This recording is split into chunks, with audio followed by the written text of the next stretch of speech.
கிறிஸ்துவுக்கு பிரியமானவர்களே, கொடுகையில வந்திருக்கிற யாவரையும் இயேசு கிறிஸ்துவின் நாமத்தினால அன்போடு வாழ்த்தி வரவேற்கிறேன்.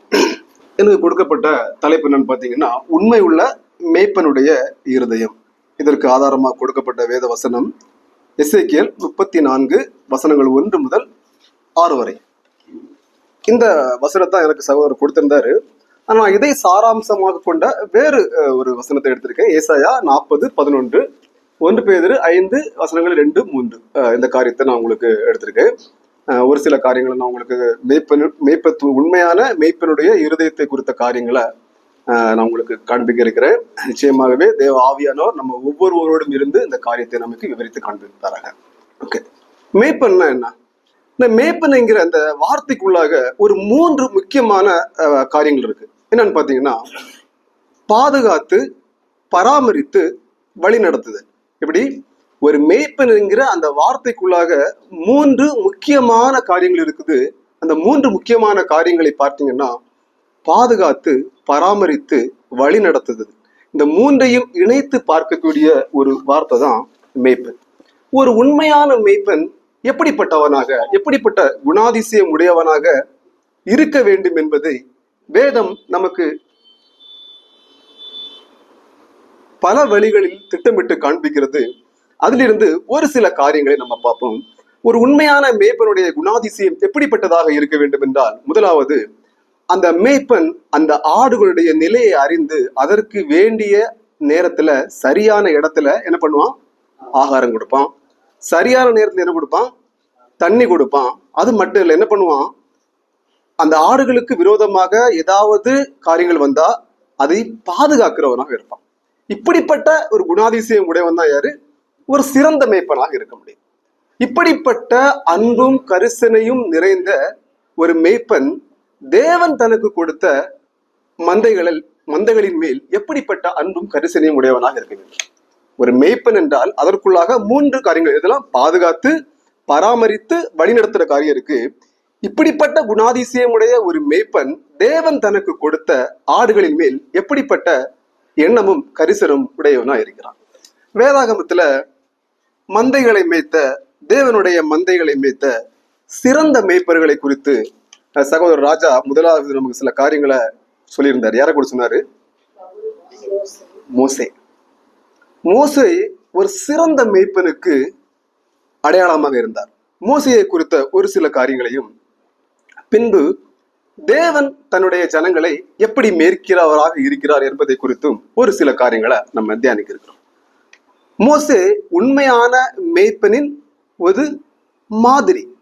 மோசைக்கு மிக சிறந்த குணங்கள், அவர் மேய்ப்ப ஆவதற்கான மிக சிறந்த குணம் ஒண்ணு என்னன்னு பாத்தீங்கன்னா, என்னது? பொறுமை. 2வது சகிப்புத்தன்மை. மோசே இஸ்ரவேல் ஜனங்களை மேய்ப்பதற்கு அவரா வந்தாரா? சகோதரர் முதல் பாட்டுல அருமையா சொல்லி தரப்படுதுனே. யாரு தெரிந்தெடுத்தா? தேவன் தான் தெரிந்தெடுத்தாரு. ஆனா தேவன் தெரிந்தெடுத்திருந்தாலும் மோசே அந்த ஜனங்களை ஏதோ ஒரு ஜன கூட்டமாக அவர் பார்க்கல. எப்படி பார்த்தாரு தெரியுமா? தன்னுடைய தேவனுடைய சொந்த ஜனமா பார்க்கிறாரு. தன்னுடைய சொந்த ஜனமாவும் பார்த்து தேவன் அவருக்கு கொடுத்த ஜனமாவும் பார்க்கிறாரு. ஏதோ ஒரு ஜனத்தை ஆண்டவர் கொடுத்துட்டாரு அப்படின்னு பார்க்காதபடி தேவன் தனக்கு கொடுத்த ஜனமா பார்க்கிறாரு. பாருங்க, இஸ்ரேலருக்கு என்ன சொல்றாங்க? முறுமுறுக்கிறாங்க, விக்கிரக ஆராதனை பண்றாங்க. என்ன சொல்றாங்க? இவ்வளவு சௌக்கியங்களை அனுபவிச்சுட்டு சொல்றாங்க, நம்ம இஸ்ரேலுக்கு எகிப்துக்கு மறுபடியும் திரும்பி போன்னு சொல்றாங்க. நம்ம அந்த சூழ்நிலை இருந்தா எப்படி இருந்திருக்கும்? யோசித்து பாருங்க. மோசையுடைய இருதயம் எப்படி இருந்திருக்கும்? யோசித்து பாருங்க. 40 ஆண்டு காலம் இவ்வளவு பெரிய ஒரு வனாந்தரத்துல தேவன் அவர்களுக்கு எல்லா காரியங்களையும் கொடுத்து அருமையான முறையில, சிறந்த முறையில நடத்தி சென்ற போதிலும், ஜனங்கள் மோசேக்கு விரோதமாக முறுமுறுத்த போதிலும், விக்கிரக ஆராதனை செய்த போதிலும், எகிப்துக்கு திரும்பி போவோன்னு சொன்ன போதிலும், அவரு கோவப்பட்டு அவருடைய பொறுமையை இழந்து, அவருடைய சகிப்புத்தன்மை இழந்து, அவர்களை கைவிட்டு அவர்களை விடல. 40 ஆண்டு காலம் அந்த இஸ்ரவேல் ஜனங்களை அவருடைய பொறுமையினால அந்த வழி நடத்தக்கூடிய ஒரு சிறந்த மேய்ப்பனாக இருந்தார். சிந்திச்சு பாருங்க. 40 ஆண்டு காலம் ஒரு இப்படிப்பட்ட குணமுடைய ஒரு ஜனங்களை நடத்தி செல்லணும்னா அவருடைய இருதயம் எப்படி இருந்தது யோசித்து பாருங்க. உண்மையாகவே அந்த ஜனங்கள் மேல அவர் எப்படிப்பட்ட அன்புடையவளா இருந்திருப்பாருன்னு சிந்திச்சு பாருங்க. அடுத்து அவருடைய மிகப்பெரிய குணாதிசயம் என்னன்னு பாத்தீங்கன்னா, விமர்சனங்களை சகித்து பரிந்து பேசுகிறவரா இருந்தார். பாருங்க, ஜனங்கள்கிட்ட அவர் அதிகமா பிரசங்கிக்கிறதை விட என்ன பண்ணாரு, ஜனங்களுக்காக பரிந்து பேசுற விதத்துலதான் அவர் அதிக நேரத்தை செலவிட்டாரு. யாத்திராகம் 32ஆம் அதிகாரம் 32ஆம் வசனத்துல பாருங்க, ஆண்டவர் என்ன சொல்ற, அவர்கள் செய்கிற தவறுகள் நிமித்தம் ஜனங்களை நான் அவர்களை அழிச்சு போடுறேன்னு சொல்றாரு. ஆனா மோசே என்ன சொல்றாரு, நீர் அவர்களுடைய பாவங்களை மன்னித்தரணும், இல்லைன்னா ஜீவ புஸ்தகத்திலிருந்து என்னுடைய பேரை கிறுக்கி போடும். யோசித்து பாருங்க, மோசேயோட இருதயம் எப்படிப்பட்ட இருதயமாக இருந்திருக்கு. நம்ம அப்படி சொல்லுவோமா? ஒரு ஜனங்க தவறு பண்றாங்க, ஆண்டவர் சொல்றாரு நான் அவங்களை அழிச்சு போடுறேன்னு. நம்ம இந்த சூழ்நிலையில நம்ம மேய்ப்பர்களா இருக்கிற நம்முடைய ஜனங்கள் இப்படிப்பட்ட ஒரு தவறு செய்கிற சூழ்நிலையில தேவன் அழித்து போடுவதற்கு எத்தனமா இருக்கிற நேரில் நம்ம சொல்லுவோமா, நீங்க ஏன் பேரை ஜீவ புஸ்தகத்துல நீங்க கிறுக்கி போடுங்க, அந்த ஜனங்களை விட்டுருங்கன்னு நம்ம சொல்லுவோமா? எப்படிப்பட்ட அன்புடைய ஒரு மோசையா பாத்தீங்களா? விமர்சனங்களை சகித்து பரிந்து பேசுகிற ஒரு மோசையை நம்ம இந்த இடத்துல பார்க்க முடியும். அடுத்ததா பாத்தீங்கன்னா, மோசையுடைய ஒரு சிறந்த குணாதிசயம் தேவனை முதன்மைப்படுத்துகிற ஒரு மேய்ப்பனாக காணப்படுகிறார். யாத்திராகமும் 33ஆம் அதிகாரம் 15ஆம் வசனத்துல பாருங்க, ஆண்டவர் சொல்றாரு, உங்களுடைய சமூகம் எங்க கூட வரலன்னா நீங்க இந்த இடத்துல இருந்து எங்களை கொண்டு போகாதீங்கன்னு. மோசே அவருடைய பலத்தையோ அவருடைய திறமையையோ அவர் நம்பலைங்க. அவர் எதை நம்பினாரு? ஆண்டவருடைய பிரசன்னத்தையும் ஆண்டவருடைய உறவை மட்டுமே நம்பின ஒரு சிறந்த மேய்ப்பனா இருந்தார். நீங்க சிந்திச்சு பாருங்க, நமக்கு தேவன் இன்னைக்கு பல ஆடுகளை கொடுத்திருந்தா நம்ம எதை நம்பி நம்ம நடத்திட்டு போறோம்? நம்முடைய திறமையை நம்பி போறோமா, இல்ல மோசையை போல தேவனுடைய பிரசன்னத்தையும் தேவனுடைய உறவையும் முதன்மைப்படுத்தி நம்ம நடத்தி செல்லுகிற மேய்ப்பர்களாக காணப்படுகிறோமா? சிந்திச்சு பாருங்க. மோசை என்ன பண்ணார் பாருங்க, தேவனையும் அவருடைய பிரசன்னத்தை மட்டுமே முதன்மைப்படுத்தி நடத்தி செல்லுகிற ஒரு சிறந்த மேய்ப்பனாக செயல்பட்டார்கள். எல்லாவற்றுக்கும் மேலாக மோசையுடைய இன்னொரு குணாதிசயம் பார்த்தீங்கன்னா, அடுத்த தலைமுறைகளை சிறப்பான முறையில உருவாக்கக்கூடிய ஒரு மேய்ப்பனா இருந்தார். இந்த பூமியில சார்ந்த குணமுள்ள ஒரு மனுஷன் யாரு பாருங்க. அவர் மிகுந்த சார்ந்த குணமுள்ளவனா இருந்த போது கூட அவர் எந்த விதத்திலும் பெருமை கொள்ளாதவனாக செயல்பட்டதை நம்ம பார்க்க முடியுங்க. பாருங்க, அவருடைய ஊழியத்தின் அந்த இறுதி நாட்கள்ல அவருக்கு தெரிய போகுது அவருடைய ஊழியத்தின் காலகட்டம் இறுதியாக போகுதுன்னு. ஆனா என்ன பண்றாரு, அவருடைய நாட்களை அறிந்த அவரு அடுத்த தலைமுறைக்கான யாரை உருவாக்குறாரு? யோசுவா உருவாக்குறாரு. நீங்க என்ன ஆகும் 27ஆம் அதிகாரம் 22, 23 இந்த வசனத்துல படிச்சு பாத்தீங்கன்னா, சபைக்கு முன்பாக யோசுவாவை வரவழைத்து எல்லா பொறுப்புகளையும் அவற்றை கொடுக்கிறாரு. இந்த காலகட்டத்துல போதகர்கள், அதாவது மேய்ப்பர்கள், சபை முன்பாக புதிய தலைமுறைகளை வெளிப்படுத்துகிற மேய்ப்பர்களாக காணப்படுகிறார்களா? சிந்திச்சு பாருங்க, மோசே எப்படிப்பட்ட குணாதிசயம் உடையவரா இருந்திருக்கிறாங்க பாருங்க. அடுத்தது பாத்தீங்கன்னா, மோசே யோசுவாவை தைரியப்படுத்துகிறார். நீ பலம் கொண்டு திடமனதாயிரு, நீ பயப்படாத, தேவனும் கூட இருக்கிறார். யோசித்து பாருங்க. அப்போ யோசுவா ஒரு பெரிய யுத்த வீரனாக இருந்த போதிலும் இப்படி அதிகமான ஜனங்களை கண்டு ஒரு பயப்படுகிற ஒரு சூழ்நிலை இருக்கும் போது கூட மோசே என்ன சொல்றாரு, நீ பயப்படாத, நீ திடமனதா இரு. இந்த காலகட்டத்தில் இருக்கிற மேய்ப்பர்கள் அடுத்த தலைமுறைகளை உருவாக்கும் போது பயப்படாத, நீ திடமனதாயிரு, தேவன் உன் கூட இருக்கிறார் என்று அவர்களை திடப்படுத்தி அவர்களை ஆசீர்வதித்து அவர்களை அடுத்த நிலைக்கு கொண்டு செல்லக்கூடிய ஒரு சிறந்த மேய்ப்பர்களாக காணப்படுகிறார்கள். சிந்திச்சு பாருங்க, மோசேயுடைய மெய்ப்பத்துவம் எல்லாமே அவர் செய்த அதிசயங்களும் அற்புதங்களால இல்லைங்க. அவருடைய இருதயம் எங்க இருந்து? ஜனங்களோடு இருந்து. அவர் ஜனங்களுக்காக பரிந்து பேசுகிறவரா இருந்தாரு. ஜனங்களுக்காக என்ன பண்ணாரு? கண்ணீர் வடிக்கிறவரா இருந்தாரு. தேவனை முதன்மைப்படுத்துகிறவரா இருந்தாருங்க. அதனாலதான் ஆண்டவர் என்ன சொன்னாரு மோசையை பார்த்து, நீ என்னுடைய ஊழியக்காரன். சிந்திச்சு பாருங்க, மோசையுடைய சிறந்த குணங்கள்ல அவருடைய பொறுமை, சகிப்புத்தன்மையை பார்க்கிறோம். விமர்சனங்களை சகித்து பரிந்து பேசுகிறவரா இருந்த பார்த்தோம். தேவனை முதன்மைப்படுத்துகிறவரா இருந்தார் என்பதை பார்த்தோம்.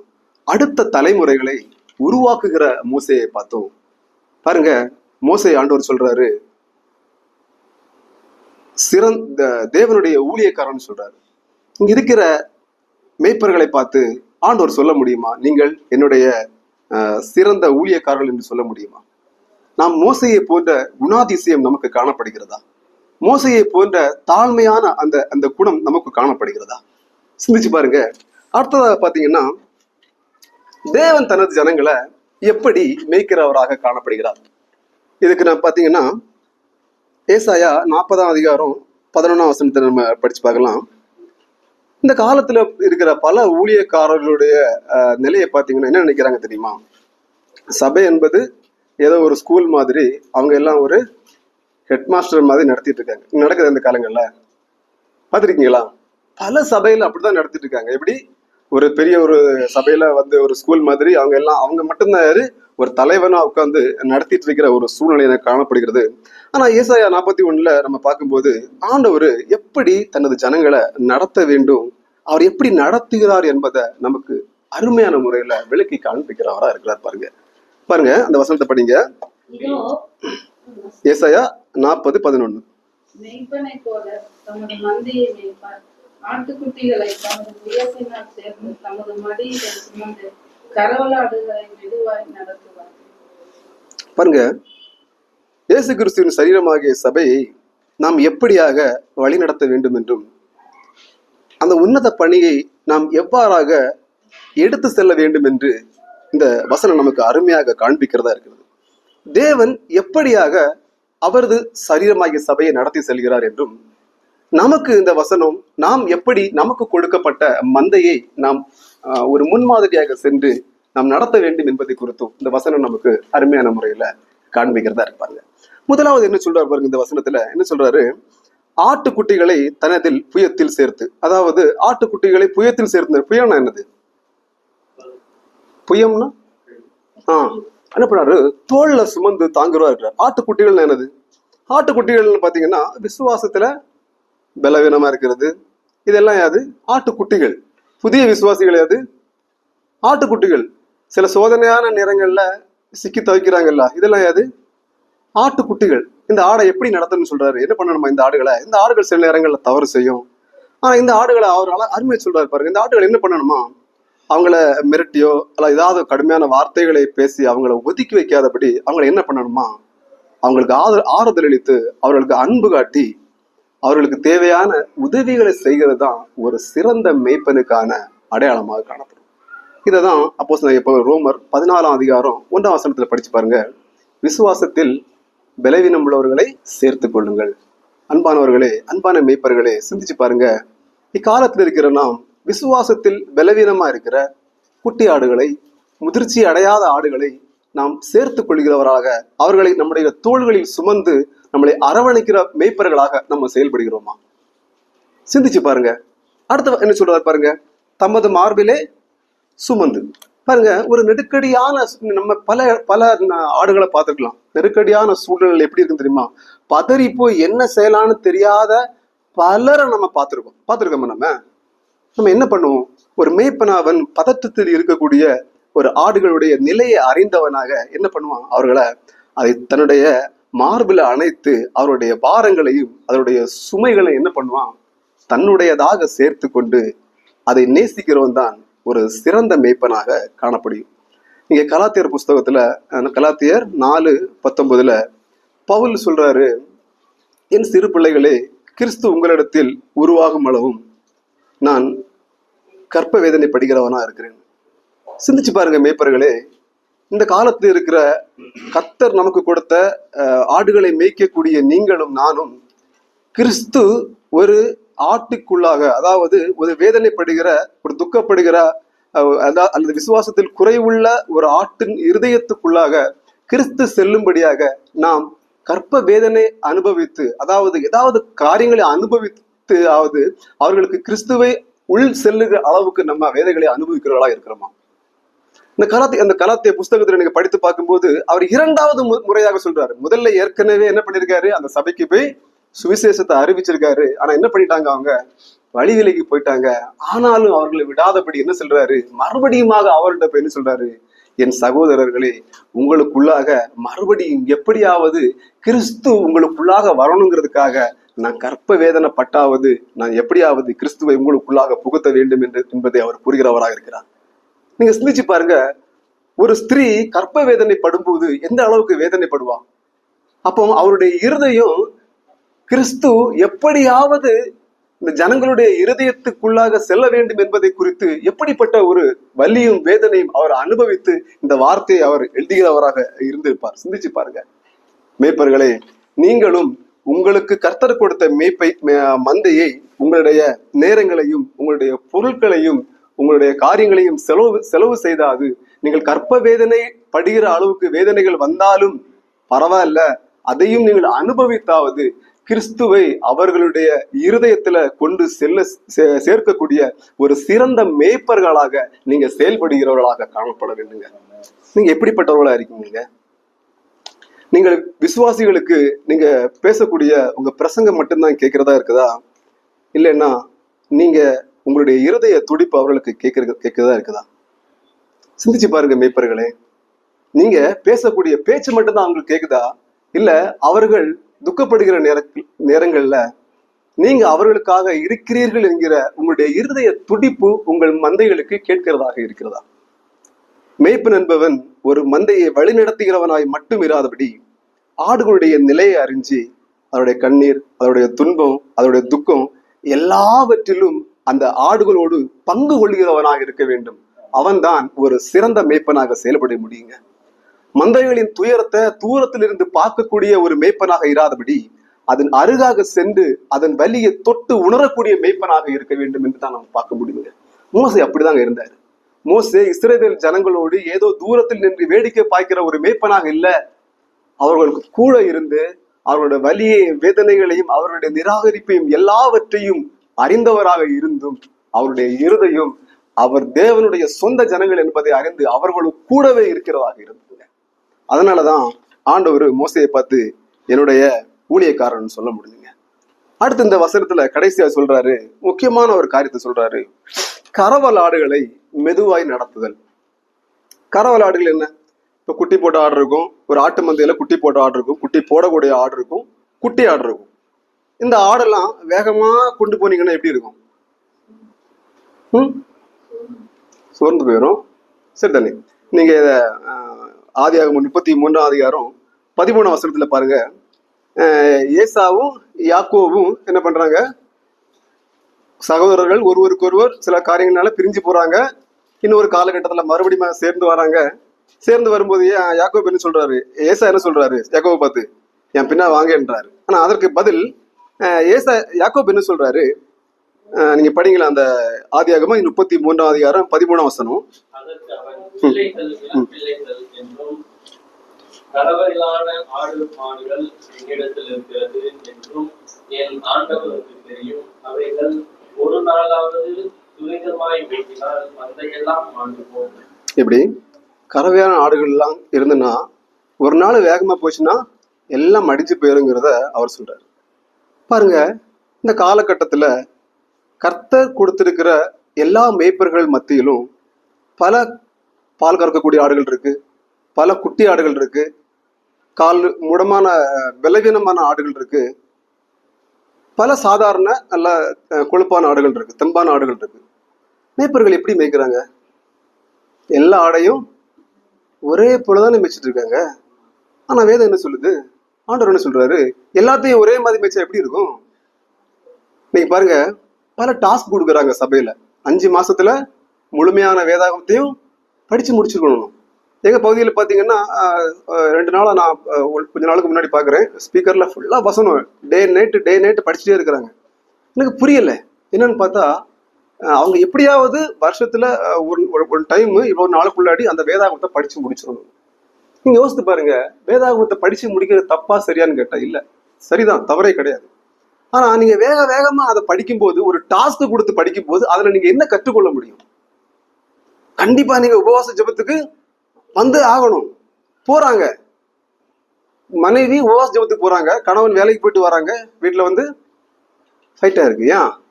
கணவனுக்கு தேவையான காரியங்களை செய்யறது இல்லை, கணவனை சரியா கவனிக்கிறது இல்லை. அப்போ என்ன பண்றாங்கன்னா, எல்லா ஆடுகளையும், அதாவது முடமான ஆடுகள், பலவீனமான ஆடுகள், குட்டி ஆடுகள், இதையெல்லாம் என்ன பண்ணணுமா, தனித்தனியா பிரிக்கணுமா. இப்போ குட்டி ஆடுகளுக்கு வேண்டிய ஆகாரத்தை குட்டி ஆடுகளுக்கு கொடுக்கணும். இப்போ தெம்பா இருக்கிற ஆடுகளுக்கு அதற்கு வேண்டிய ஆகாரத்தை போடணும். அப்ப இந்த காலத்து மேய்ப்பர்கள் என்ன பண்றாங்க தெரியுமா? தன்னுடைய சுய லாபத்திற்காக சரியான முறையில ஆடுகளை மேய்ப்பதற்கு தன்னுடைய கவனத்தை செலுத்தாதவர்களாக காணப்படுறாங்க. இதன் காரணமாக பல ஆடுகள் என்ன செய்து சபையிலிருந்து இடறி செல்லக்கூடிய சூழ்நிலையில் ஏற்படுகிறது. விசுவாசிகளின் வேகத்தை எந்த ஒரு மேய்ப்பனும் தீர்மானிக்க கூடாதுங்க. இந்த காலகட்டத்துல பல விசுவாசிகள், பல போதகர்கள் என்ன பண்றாங்க தெரியுமா? விசுவாசியுடைய வேகத்தை தீர்மானிக்கிறவங்களா இருக்கிறாங்க. ஆனா நம்ம என்ன பண்றது தெரியுமா? மெய்ப்பர்களானவன் அந்த விசுவாசியுடைய வேகத்தை அறிந்து அதற்கு ஈடு கொடுத்து போகிறவனாக காணப்பட வேண்டுமே தவிர, அந்த விசுவாசியை நாம் வேகப்படுத்தி செல்லும் போது அதை சிறந்த முறையில அந்த மந்தையை நாம் நடத்தி செல்ல முடியாது. ஆதலால் அன்பான மேய்ப்பர்களே, ஒரு விசுவாசிகளுடைய வேகத்தை மேய்ப்பன் ஒருபோது தீர்மானிக்க கூடாது. அதே வேளையில அந்த ஆடுகளுடைய பலவீனத்தை அறிந்து நீங்கள் அதற்கு ஏற்றவாறு உங்களுடைய வேகத்தை மாற்றிக் கொள்கிறவர்களாக இருக்க வேண்டும் என்பதை நம்ம பார்க்கிறோங்க. குட்டிகளை தனியா பிரியுங்க, பால் கொடுக்கிற ஆடுகளை தனியா பிரியுங்க. எந்த ஆட்டுக்கு எந்த ஆகாரம் எந்த நேரத்துல தேவை என்பதை சரியான முறையில அறிந்து கொடுக்க நீங்கள் அறிந்திருக்கிறவர்களாக இருங்க. இதுதான் ஒரு சிறந்த மேய்ப்பனுக்கான அடையாளமா இருக்கும். ஆடுகளை மெதுவா, பக்குவமா, அன்பா கிறிஸ்துவின் பாதையில நடத்துகிறவர்களாக இருங்க. சில நேரங்கள்ல நீங்க நடத்தி செல்லக்கூடிய வேலையில கரடுமுரடான பாதை வரும், சமமான பாதை இருக்கும். ஆனா அதுல எல்லாவற்றிலும் நீங்கள் சிறந்த முறையில நடத்தி செல்வதற்கு நீங்கள் பயிற்சி பெற்ற ஒரு மேய்ப்பர்களாக இருக்கும்போது நிச்சயமாகவே உங்களுக்கு பின்னாக வரக்கூடிய ஆடுகளும் நீங்கள் செல்லக்கூடிய அந்த பசுமையான அந்த மேய்ச்சலான இடத்தை நோக்கி வருகிறதா இருக்கும். ஆனா இந்த காலகட்டத்துல பல போதகர்கள் பாத்தீங்கன்னா சில தவறான காரியங்களை, எப்படி எல்லா ஆடுகளும் ஆண்டோட்டு வாங்க, ஆண்டவர் உங்களை என்ன பண்ணுவாரு? சமமான பாதையில நடத்தி செல்கிறவராக இருப்பாருன்னு சொல்றாரு. ஆனா நம்ம அப்படிப்பட்ட தவறான உபதேசங்களை விட்டு தேவனிடத்துல வருகிற எந்த மந்தையும் எப்படிப்பட்ட சூழ்நிலையாக இருந்தாலும், கரடுமுரடான சூழ்நிலையாக இருந்தாலும், சமமான சூழ்நிலையாக இருந்தாலும், தேவனை நம்பி வருகிற ஒவ்வொரு ஆடையும் அந்த மேய்ப்பன் நிச்சயமாகவே சிறந்த முறையில நடத்தி செல்லக்கூடிய ஒரு ஞானம் பெற்றவராக காணப்பட வேண்டும் என்பதை பார்க்க முடியுது. இறுதியாக நீங்க பாத்தீங்கன்னா, தேவன் நமக்கு கொடுத்த ஒவ்வொரு ஆடுகளுக்கும் அந்த மேய்ப்பனானவனே முன் சென்று நடத்துகிறவனாக இருக்க வேண்டும். இல்லை என்றால் ஆடுகள் வழி தவறி போகிறதாக காணப்படும். சிந்திச்சு பாருங்க, இன்னைக்கு தேவன் உங்களுக்கு கொடுத்துகிற ஒவ்வொரு ஆடுகளுக்கும் நீங்கள் முன் செல்கிறவராக காணப்படுகிறீர்களா? இல்லை என்றால் நீங்கள் பின்னாக செல்கிறவர்களாக காணப்படுகிறீர்களா இருக்கீங்க. நமது போதனைகள் எல்லாமே ஒரு ஸ்கூலா இராதபடி, அதாவது ஒரு வகுப்பறையா இராதபடி, அந்த ஒரு ஆடுகளுடைய காயங்களை கட்டக்கூடிய ஒரு மருத்துவமனையாக இருக்கட்டுங்க. இன்னைக்கு பல போதனை கூடங்கள் பாத்தீங்கன்னா ஒரு வகுப்பறையா தான் இருந்துட்டு இருக்கு தவிர அங்க வருகிற ஆடுகளுடைய காயங்களை கட்டுகிறதாக இல்லை. நமக்கு தேவன் கொடுத்திருக்கிற ஒவ்வொரு மந்தையையும் நாம் காயம் கட்டுகிறவர்களாக, அன்பு செலுத்துகிற ஒரு மருத்துவமனையாக இருக்கக்கூடியவர்களாக நம்ம இருப்போங்க. ஆடுகளுடைய நிலையை அறிந்து வேகமாக நடத்த வேண்டிய இடத்துல வேகமாகவும், மெதுவாக நடத்த வேண்டிய இடத்துல நாம் மெதுவாகவும் நடத்துகிறவர்களா இருப்போங்க. ஒவ்வொரு மேய்ப்பனும் தனது ஆடுகளுடைய இருதய துடிப்பை அறிந்தவனாக நம்ம செயல்படுவோங்க. நீங்க 1 பேதுரு 5ஆம் அதிகாரம் வசனங்கள் 2, 3 படிச்சு பாருங்க. ஆண்டவர் என்ன சொல்றாரு பாத்தீங்கன்னா, ஒவ்வொரு ஆடும் யாருடையது? அந்த வசனத்தை படிக்கலாம். இதுக்கு முன்னாடி நம்ம பார்த்த வசனம் தான் அது. 1 பேதுரு, உங்களிடத்தில் உள்ள தேவனுடைய மந்தையை நீங்கள் மேய்த்து கட்டாயமாய் அல்ல, மனப்பூர்வமாயும் அவலட்சணமான ஆதாயத்திற்காக அல்ல, உற்சாக மனதோடும் சுதந்திரத்தை இருமாப்பாய் ஆளுகிறவர்களாக அல்ல, மந்தைக்கு மாதிரிகளாகவும் கண்காணிப்பு செய்யுங்கள். ஓகே, பாருங்க, உங்களுடைய தேவனுடைய மந்தையை, அப்போ அந்த மந்தை யாருடையது? மேய்ப்பர்களே, உங்களுக்கு கொடுக்கப்பட்ட எல்லா மந்தையும் யாருடையது? மோசையை தெரிந்தெடுத்தது யாரு? இஸ்ரவேல் ஜனங்களை மோசையை நடத்தி செல்வதற்கு தெரிந்தெடுத்தது யாரு? அப்போஸ்தலனாகிய பவுல அவருடைய ஜனங்களை தெரிந்தெடுத்தது யாரு? யாரு தெரிந்தெடுத்தா? பேதுருவை தெரிந்தெடுத்தது யாரு? சிந்திச்சு பாருங்க. பேதுருவை ஆண்டவர் தெரிந்தெடுக்க கேட்கிறாரு, எப்படி? என்னுடைய ஆடுகளை மேய்ப்பாயாக. எத்தனை முறை கேட்டாரு? ஆண்டவருடைய இருதயத்தை பாத்தீங்களா? அவருடைய இருதயம் எப்படிப்பட்டதா இருந்து பேதுரு செஞ்சாராங்க அந்த வேலையை? கரெக்டா செஞ்சு முடிச்சாரா?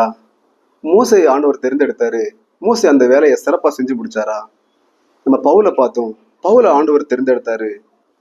பவுலு அருமையா சொன்னார்களா? எப்படி ஒரு ஸ்திரீ கற்ப வேதனை படுகிற அளவுக்கு வேதனை அனுபவித்தாவது கிறிஸ்து அவர்களுக்குள்ள சகோதரனுடைய இருதயத்துக்குள்ள சென்றான். நம்ம எப்படிங்க இருக்கிறோம்? நம்ம யாருக்காவது கிறிஸ்து அவருடைய இருதயத்துல செல்லுகிற வேணும்னு அவருடைய இருதயத்துல செல்லும்படியாக கற்ப வேதனை படுகிற அளவுக்கு வேதனை நம்ம அனுபவிச்சிருக்கோமா? சிந்திச்சு பாருங்க. இது எல்லாமே தேவன் இதுல தெரிந்தெடுத்த எல்லாரையுமே தெரிந்தெடுத்தது யாரு? இங்க இருக்க எல்லாரையும், இங்க இருக்கிற மேய்ப்பர்கள் ஒவ்வொருவரையும் தெரிந்தெடுத்தது யாரு? அப்ப நம்ம என்ன பண்ணணும்? நம்ம ஒவ்வொருவரையும் தேவன் தான் தெரிந்தெடுத்தார் என்பதை நம்ம உணர்ந்தவர்களாக காயப்பட்டோர் ஆடுகளை நம்முடைய மார்புல சேர்த்து பலவீனமானதை மெதுவா நடத்தி உண்மையான ஒரு மேய்ப்பனாய் நம்ம செயல்படுகிறவர்களா இருப்போங்க. நம்ம எப்படிங்க? நம்முடைய மெய்ப்பத்துவம் எப்படி இருக்கு? மோசையை போன்ற ஒரு சிறந்த மெய்ப்பத்துவத்தை நம்ம காண்பிக்கிறோமா? தேவன் நம்மை நடத்துகிறது போல ஆட்டுக்குட்டிகளை நம்ம புயத்துல தாங்குகிறவர்களா இருக்கிறோமா? ஆட்டுக்குட்டிகளை நம்முடைய மார்புல தாங்குகிறவர்களா நம்ம இருக்கிறோமா? அவருடைய இருதய துடிப்பை அறிந்த மேய்ப்பர்களாக நம்ம இருக்கிறோமா? மெதுவா நடத்த வேண்டிய ஆடுகளை மெதுவாகவும் வேகமா நடத்த வேண்டியதை வேகமா நடத்துறோமா? நம்முடைய நிலையில் எப்படி இருக்குங்க? நாம் இந்த காரியங்கள் ஒவ்வொரையும் சிந்தித்து ஒரு மோசையை போல, ஒரு பவுலை போல, ஒரு பேதுருவை போல ஒரு சிறந்த மெய்ப்பத்துவத்தின் முன் உதாரணமாக அவர்கள் நமக்கு இருக்கிறார்கள். எல்லாவற்றுக்கும் மேலாக கர்த்தராகிய இயேசு கிறிஸ்து நமக்கு ஒரு சிறந்த மேய்ப்பனாய் நமக்கு முன்னோடியாய் காணப்படுகிறார். கர்த்தர் நமக்கு கொடுத்த ஒவ்வொரு மந்தையும், எல்லா மந்தையும் நம்முடையதல்ல. ஒவ்வொருவருக்கும் கர்த்தர் கொடுத்திருக்கிற மந்தைகள் யாருடையது? மோசே இஸ்ரவேல் ஜனங்களை தேவனுடைய சொந்த ஜனமா தான் பார்த்தாரு. இன்று நமக்கு கொடுக்கப்பட்டிருக்கிற ஒவ்வொரு மந்தையும் ஏனோ தானோ என்று பாராதபடி கர்த்தர் நமக்கு கொடுத்த மந்தையாக நாம் உணர்ந்து நம்முடைய இருதய துடிப்பு அவர்களுக்கு தெரிய வேண்டும். அவர்களுடைய இருதய துடிப்பு நாம் அறிந்திருந்து அவர்கள் எப்படியாவது கிறிஸ்துவின் அண்டை வர நாம் உதவி செய்ய நம்ம அப்படிப்பட்ட இருதயம் உடையவர்களாக நம்ம இருக்கணும். அப்படிப்பட்ட இருதயம் உடையவன் தான் ஒரு உண்மையான, ஒரு சிறந்த ஒரு மேய்ப்பனாக, ஒரு உண்மையான மேய்ப்பனாக இருக்க முடியும். அப்படிப்பட்ட இருதயம் உடையவர்களாக நாம் வாழ்வதற்கு ஆண்டவர் நமக்கு உதவி செய்வாராக. ஆமென்.